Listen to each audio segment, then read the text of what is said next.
Thank you, Mr. Chair.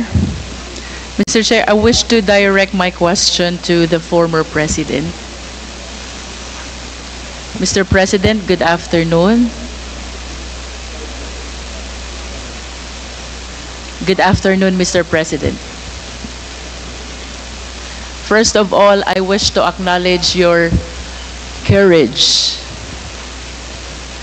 in taking full responsibility, full legal responsibility to all the victims of war on drugs, both legal and illegal, as you have mentioned, Mr. President. Hindi ko na kontrolado kasi ma'am eh. And Mr. President, I wish to manifest that it is my humble opinion that one will not take legal responsibility unless there is no willingness as well to admit being behind all the killing incidents that transpired during the war on drugs. It is therefore the humble submission of this representation, Mr. Chair, that with that statement coming from the former President, he acknowledges that all the killing incidents during the war on drugs spring from his order to kill drug personalities. That is a manifestation, Mr. Chair. Mr. Chair, I understand that the resource speaker, the former President, is a lawyer. Mr. President, may I request that you educate the Filipino people, and I am certain that you understand what conspiracy theory is all about. Please educate us, Mr. President.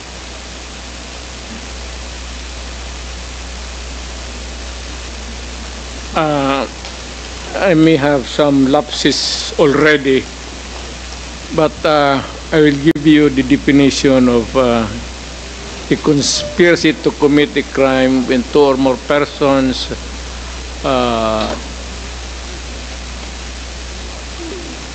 decide or discuss to commit a crime and actually do it. More or less ganon ang takbo ng ano.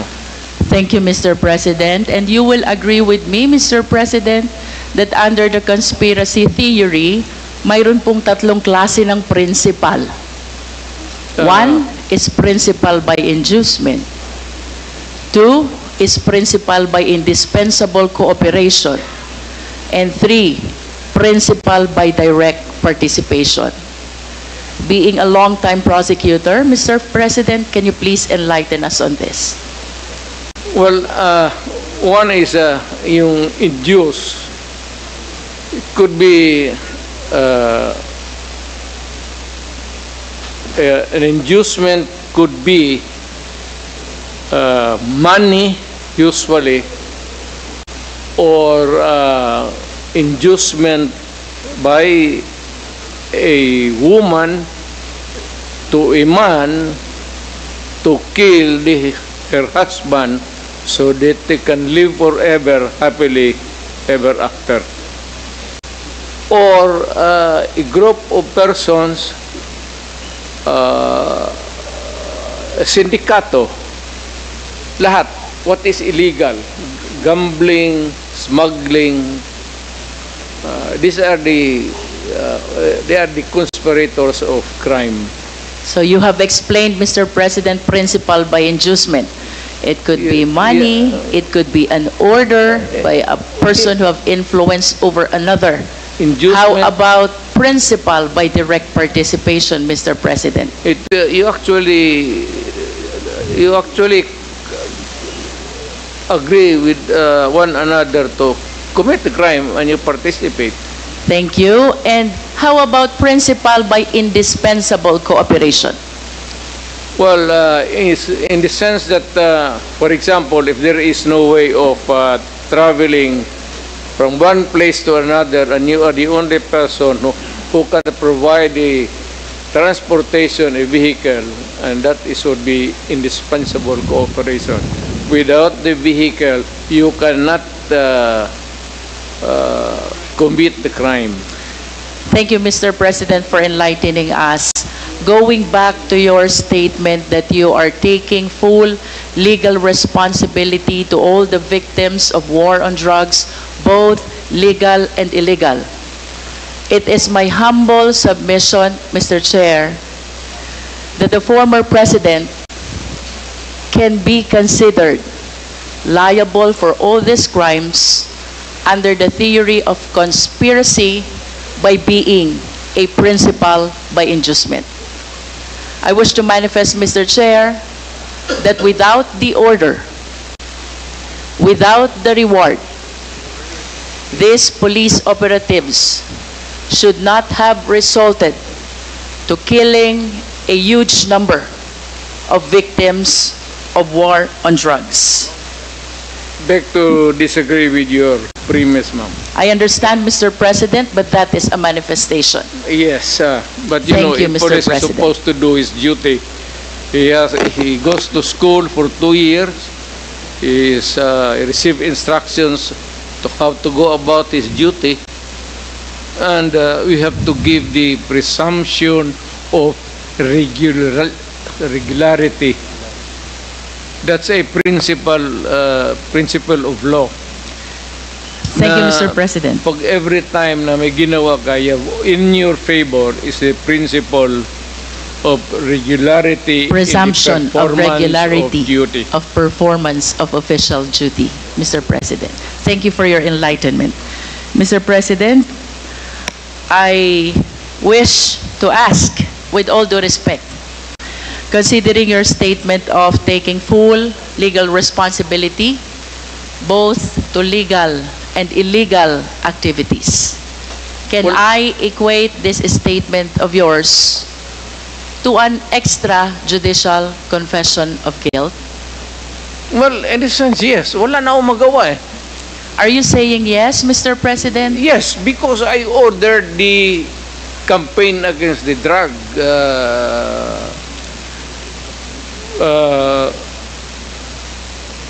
syndicates.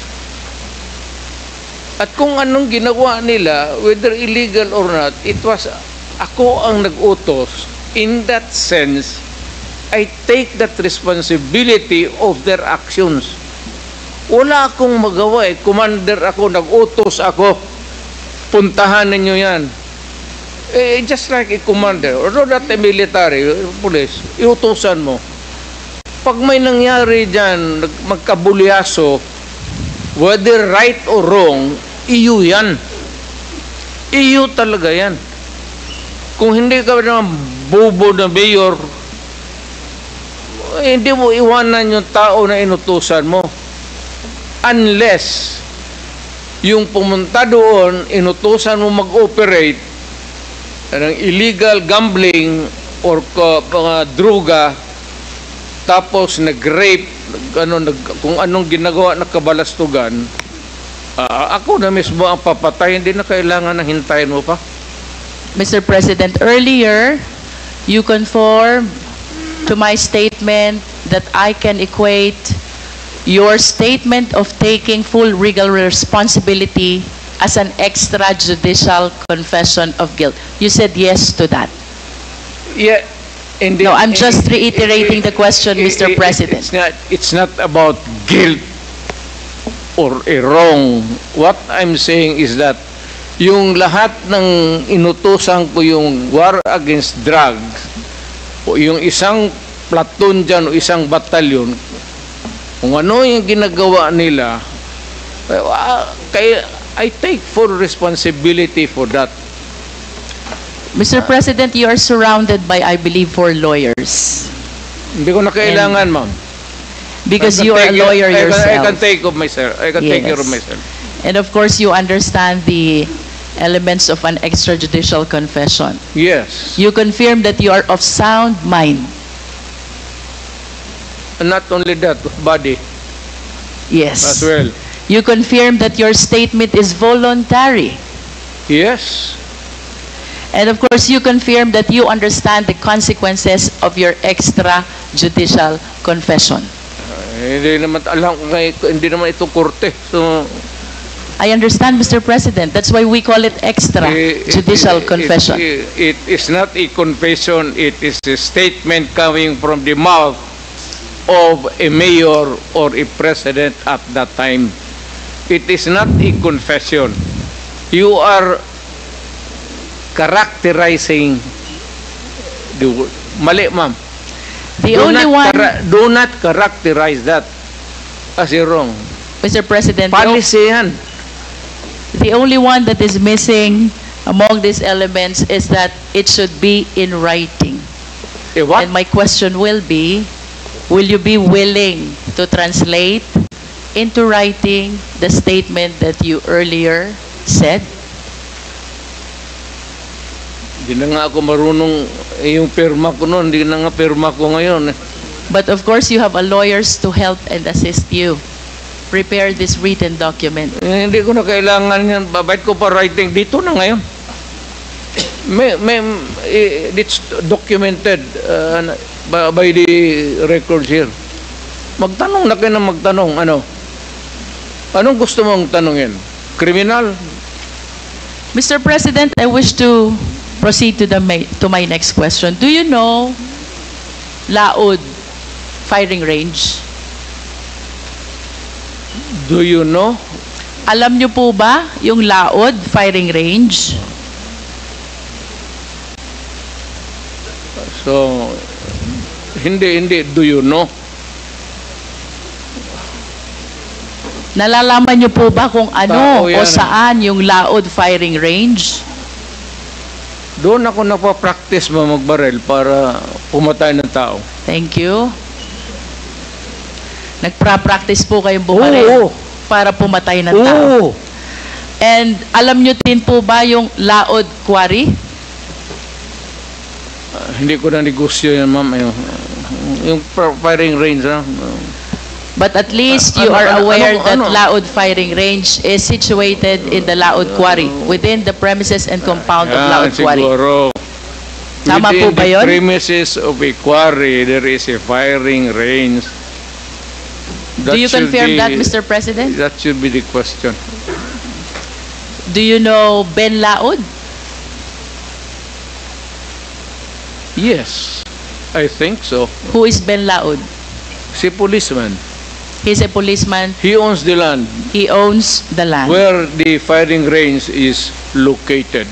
And do you remember, Mr. President, that the CHR, during the time of the former chairman, Laila de Lima, investigated and inspected this Laod Quarry, where they were able to discover human bones. Are you aware of that?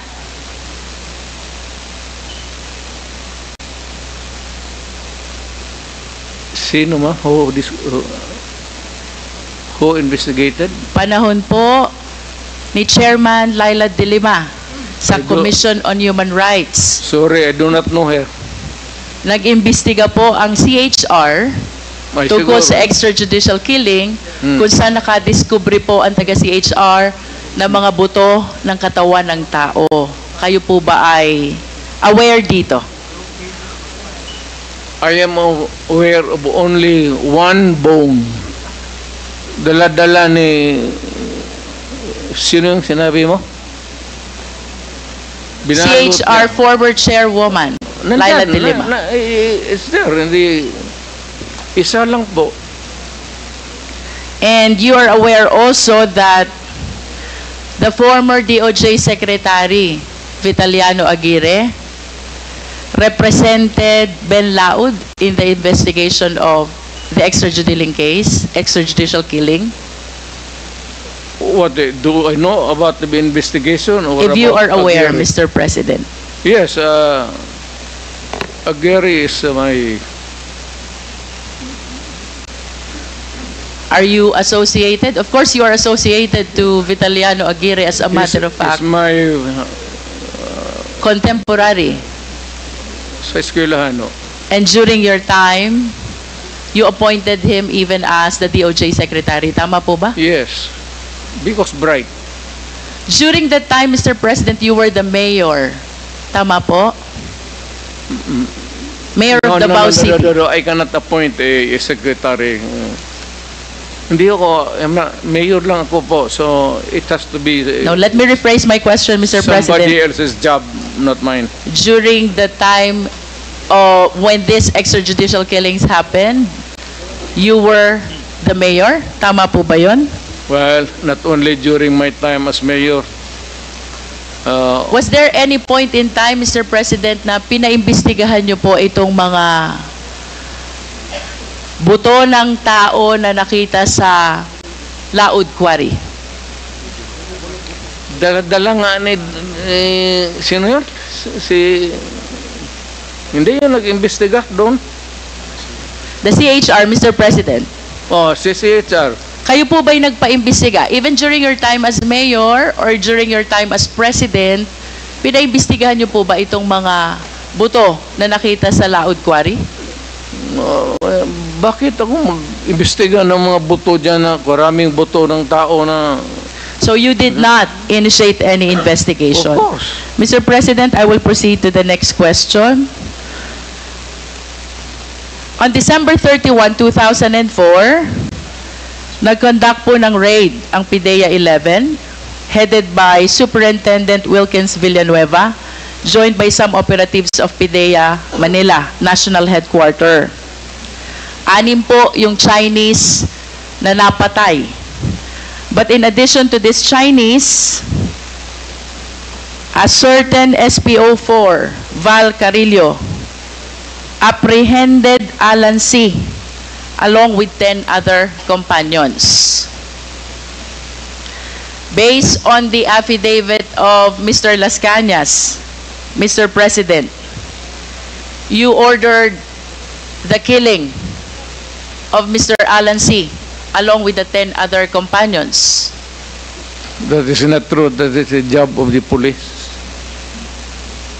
Hindi ko trabaho magpatay, ma'am. There are 2 important observations in his affidavit, Mr. President. Ang sabi po niya dito, si Alan C. ay nag-offer ng 200 million for the release of the 2 chemists and another 100 million for the remaining 8 personalities.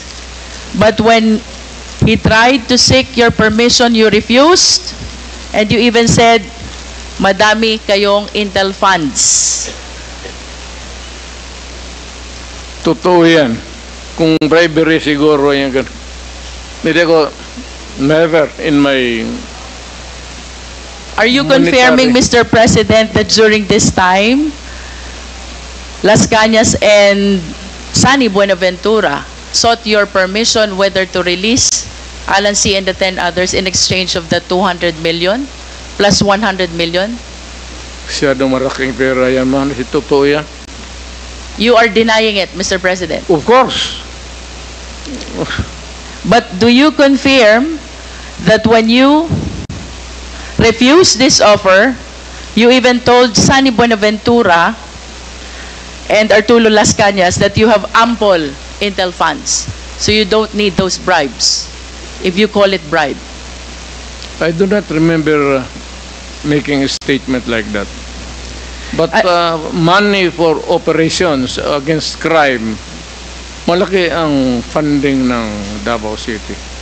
Another important observation, Mr. President, these 11 personalities were asked as to the whereabouts of their passport. Alan C. said that his passport was taken by the operatives, while the 10 others, ang sabi po nila, hawak ng employer nila. And the employer was named as Michael Yang. What can you say about this? Nothing to do with it. Wala akong pakialam dyan. Hindi ako nakikialam ng mga passport. Mr. President, to conclude the question about this Dumoy raid, this is the raid of the PIDEA which happened in Davao Shabu Laboratory on December 31, 2004, where 6 Chinese personalities were killed during the raid and the 11 others were brought to Laod Quarry, where they were summarily executed and buried upon your order, according to the testimony of Arturo Las Cañas. Do not believe Turlos Kanya. Let me proceed to Binubula the ka lang niya. next question, Mr. President. In 1993, Mr. President, binomba po itong St. Peter's Cathedral in Davao City where 7 died. Naalala niyo po ba ito? And according to Point of Arturo order, Las Cañas, Mr. Chair. Point of order. What was the I would like rule to that was find out excuse me, If Attorney Delgra is coaching the President, because she has been whispering in the ears of the former President. What to find out? Attorney Delgra, please refrain from coaching. The President is able to answer all these questions being asked He's of him. advising me And about my you're legal only rights. limited to advising Legal your client rights. with his rights. Nothing more, nothing less. He's I a hope lawyer. you follow the rule, Attorney Delgra. Please He does- proceed. He does not have to coach me. I know how to answer. Mr. Chair, 1993, binomba po ang St. Peter's Cathedral, Davao City, where 7 died. Naalala niyo po ba ito, Mr. President? Yung simbahan, ma'am. Opo, St. Peter's Cathedral in Davao Yes, ma'am. City. At sangayon po kay Arturo Las Cañas, kayo ay galit na galit sa pangyayaring ito. Sinong hindi magalit, ma'am? At dahil po sa inyong mahigpit na galit, ay inorderan nyo po itong sina Las Cañas na bombahin ang mga moske, kasama po ang Kamamara Mosque at Bancorehan Mosque. What can you say about this? Crazy, ma'am. Do you know that my mother is a Muslim? That's an idiot statement. In other words, you are denying. Of course. Mr. President, let me proceed to June Pala. Sino po si June Pala? Well, he was a broadcaster. He is a broadcaster who used to criticize you during his programs. Tama po ba? Everybody, pati ako, tama yan. Trabaho niya yan. And according to the testimony of Arturo Las Cañas, you ordered the killing of June Pala. Niwala kay Las Cañas. Lahat na nandang participation ng crime niya, kanya. There's a pattern, you know. Look at the pattern of the crimes. Kanya lahat ng ano. Do you believe that as a policeman? Would I? Would I? Kanina po, Mr. President, I started my interpellation with acknowledging your courage in taking full legal responsibility to all the victims of war on drugs, and you said both legal and illegal. The reasons why I asked about Laod Quarry, where human bones were found. The reason why I asked about the Dumoy raid, where 11 Chinese personalities were summarily brought and killed to Laod Quarry. The reason about why I asked about the mosque bombing and the killing of June Pala is I wanted to substantiate the courage that I saw on you when you initially expressed taking full legal responsibility to all the victims of war on drugs, both legal and illegal, according to you. You are substantiate? Yes, Mr. President. Where's the proof? Mr. President, I'm anchoring my questions about the separate incidents from your initial statement that you are taking full legal responsibility Yes. to all the victims of war on drugs. You said both legal and illegal. Yes. Mr. President, you are a long-time prosecutor, correct? And of course, it is very fundamental upon us, all lawyers, the Yeah. requirements of due process. We are zeroing in on a particular individual now. Due process is the law which hears before it condemns. Due process is the law which requires notice and hearing. If you say so. Mr. President, I hope that we will be reminded that by due process, the end does not justify the means. Kanina po, tinanong din po kayo ni Honorable Brosas about the number of the victims of war on drugs. Tinanong po kayo about statistics, and you lamented na hindi nyo po alam or dala yung records. Now, I want to share to the public the statistics of the victims of war on drugs. Well, we are... Mr. President, this is from PIDEA. I think this is a consolidated effort of Karapatan, Global Witness, National Union of Journalists of the Philippines, the Supreme Court, Rappler, and the Philippine Drug and Enforcement Agency. We have 6,252 individuals in police anti-drug operations as of May 2022. 27,000 to 30,000 individuals, including those killed vigilant style. 427 activists, human rights defenders, grassroots organizers as of December 2021. Land and environment defenders as of December 2020, 166. Journalists, media workers, as of April 2022, 23 victims. Judges, lawyers, prosecutors, as of December 2021, 66 victims. And mayors, vice mayors, as of December 2021, 28 victims, Mr. President. Mr. President, my question is, when you implement war on drugs, did you strictly comply with the requirement of due process? Yes. Mr. Chair, I will wrap up. Thank you, Mr. President. Mr. Chair, it is my humble submission that contrary to the answer of the former President, I humbly believe that the former President and his war on drugs never complied with the requirements of due process. The statistics show, Mr. President, the huge number of victims of war on drugs. If my memory serves me right, during the time of Aquino administration, there are like around 200, and during the present administration, there are around like 200 victims as well of war on drugs. Given this statistics, Mr. Chair, this is almost or around 31,000 victims of war on drugs. If indeed they follow the requirement of due process, wala po dapat ganito karaming patay.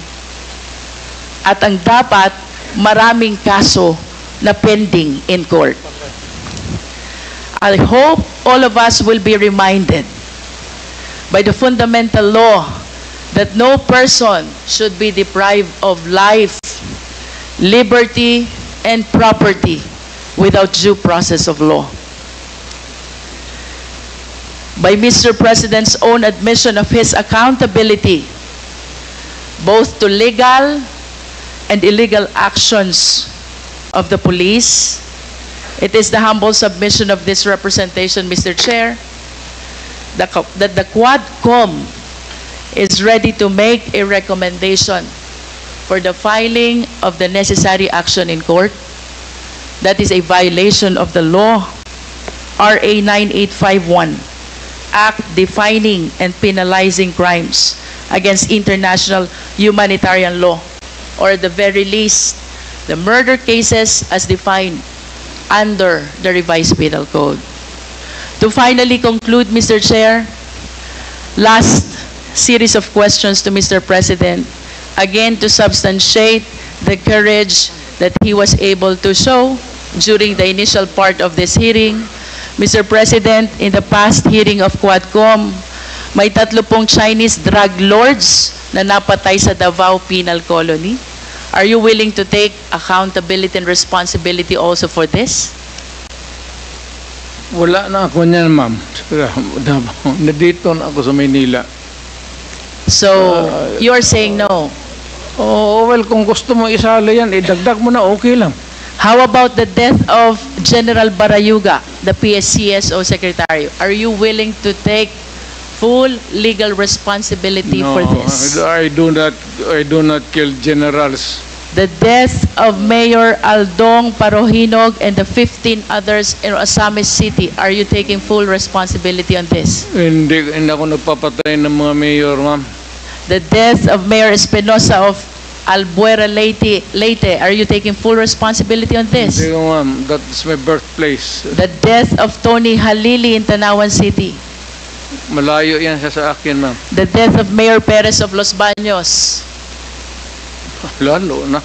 Ibalik ko po dun sa una niyong sinabi. If you are denying all this, alin po yung tinutukoy nyo when you said you are taking full legal responsibility to all the victims of war on drugs, both legal and illegal? Yes.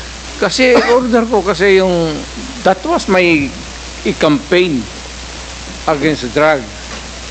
Na yung, alam mo, maraming istasyon, maraming pulis. Kung nagkaletse-letse doon, hindi ka maghugas ng kamay. Dapat sabihin mo, akin dyan, kasi of course, nagkamali sila.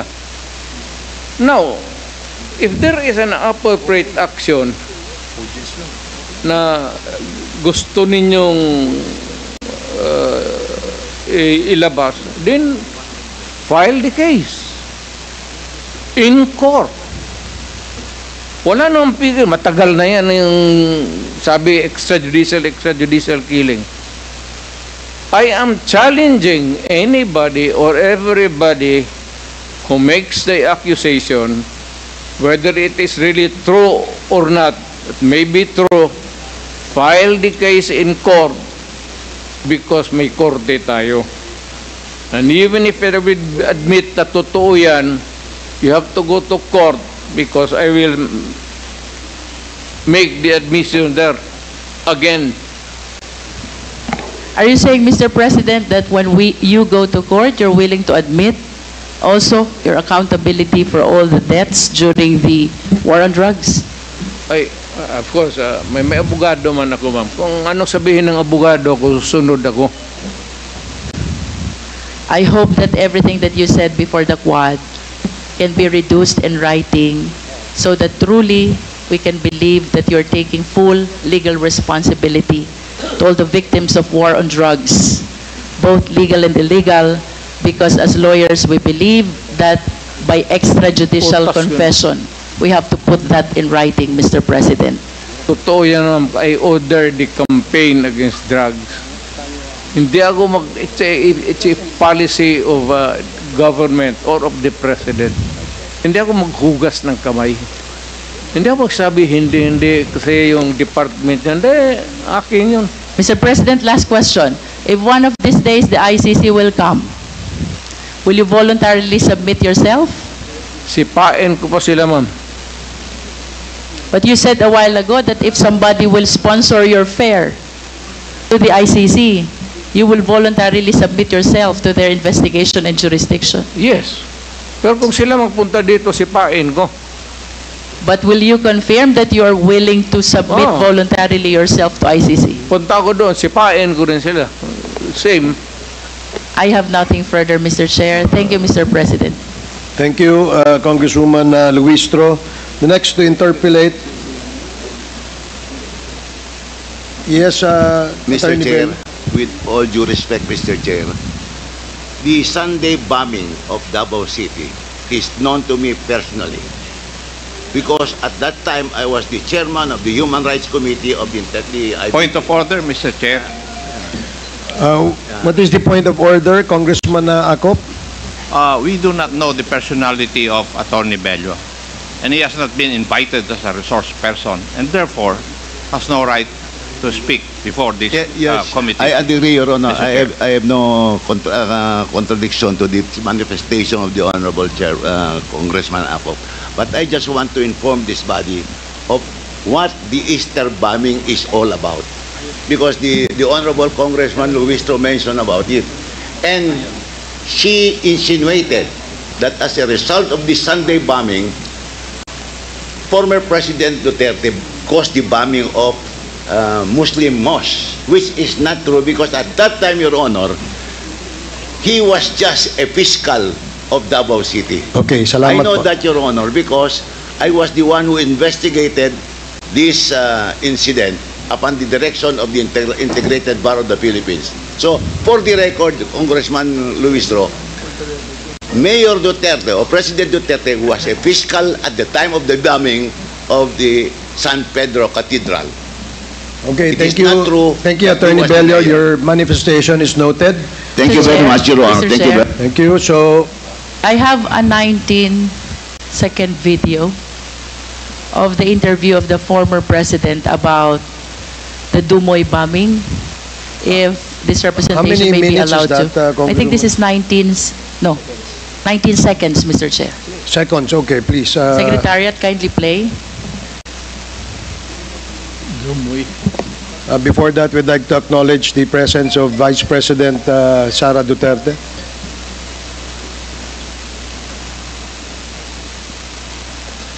Secretariat, can you please play the video?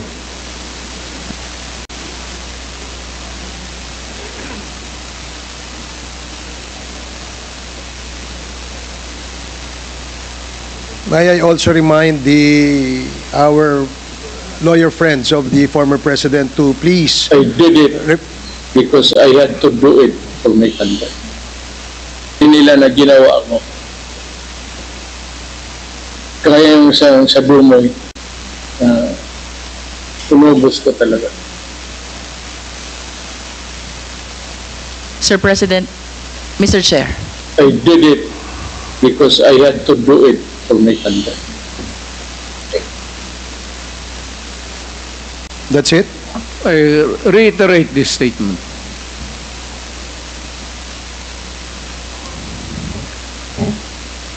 The former president said that he reiterates the statement he made in that video. With that, Mr. Chair, then I conclude this interpellation. Okay. Thank you, Congresswoman Luistro. So again, before we acknowledge the next interpellator, I'd like to remind our friends from the lawyer friends of our former president to please, it is not allowed under our rules that you can make manifestations, but we do appreciate the information that you shared, and we will take note of that information. But again, let me emphasize that under our rules, we cannot allow the lawyers of our guests or our resource person to speak and address the committee.